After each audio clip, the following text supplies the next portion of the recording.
سلامونه. دا د سویلي افریقا د شمالي ولایت کیپ کمبرلي ښار دی چیرته چې افغانستان نن د کوربه هیواد سویلي افریقا سره خپله لومړۍ لوبه ترسره کوي.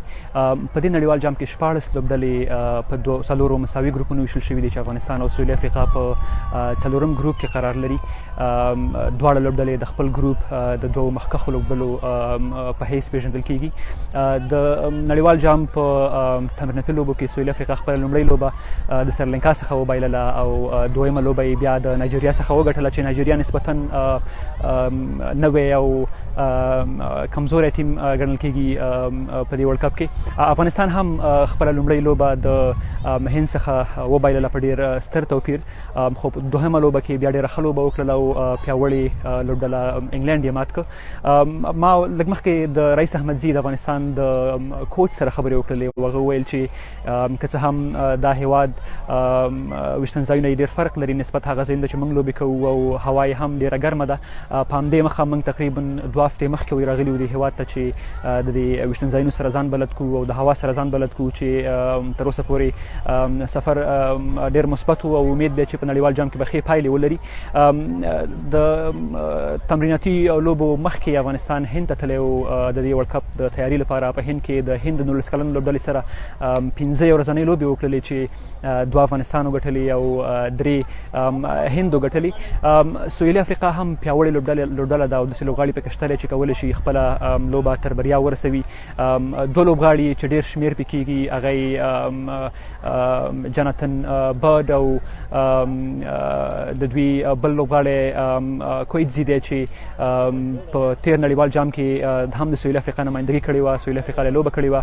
د دې ترڅنګ په فرانچایز لوبو کې هم لوبېدلی دی. د سویلي افریقا د سوپر لیګ یا د رام سلام T20 چالنج کې د نایټس لوبې لپاره لوبه کړې ده. د افغانستان هم ابراهیم زدران ترڅنګ ځوان او نور احمد هم چې ډېر حساب پې کېږي او تر اوسه یې په 7 لوبو کې تقریبا 14 دي که 15 لوبغاړي سوځولي دي. د هغې ترڅنګ غفاري هم په 9 لوبو کې تقریبا 14 لوبغاړي سوځولي دي.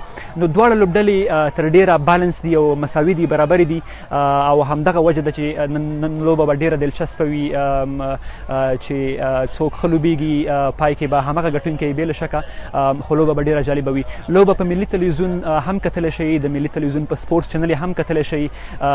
پچه افغانستان بایللې ده، سویلي افریقا پچه لږ مخکې ساعت وګټله او پرېکړه یې وکړه چې لومړی توپوهنه کوي.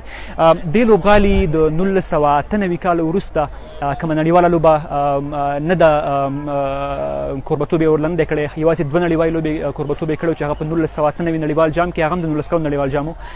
خو کورنۍ لوبې پکې ډېرې زیاتې شوي دي او وروستۍ 2 ورځنۍ لوبې چې پکې شوې وې په هغې کې تقریبا تر 250 زیاتې منډې هدف ټاکل شوی و. نو پیچ تر ډېره توپوهنې ته جوړلی و. په همدې وجه سویلي افریقا د توپوهنې پرېکړه هم کړې ده.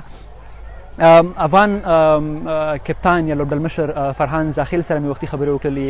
هغه هم د لوبډلې په چمتووالي او په زړورتیا او کانفرنس ډېر وغږېده چې موږ چمتو یو په دې هیواد کې، که څه هم موږ نابلده وو چې اول راوړو مشکله وه، خو اوس هم ورو ورو دغه حالاتو سره ځان برابر کړی دی او کولی شو هرې لوبډلې ته ټف ټایم ورکړو او د ماتې سره یې مخامخ کړو.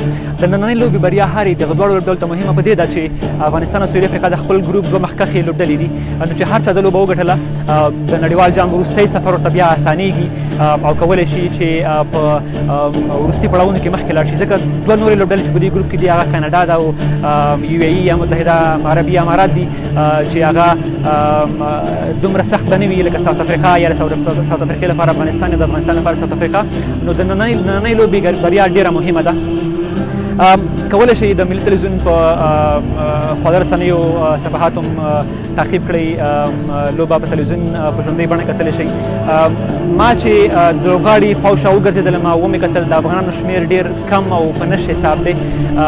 نو تاسې د ملي تلویزیون له پردو ګورئ، مطمئن یم چې د خپلې لوبډلې د بریا لپاره لاس لبه کوئ او امید دی چې لوبډله مو انشاءالله نن د 19 کلن نړیوال جام لومړۍ لوبه په خپله بریا ګټې ته ورسوي.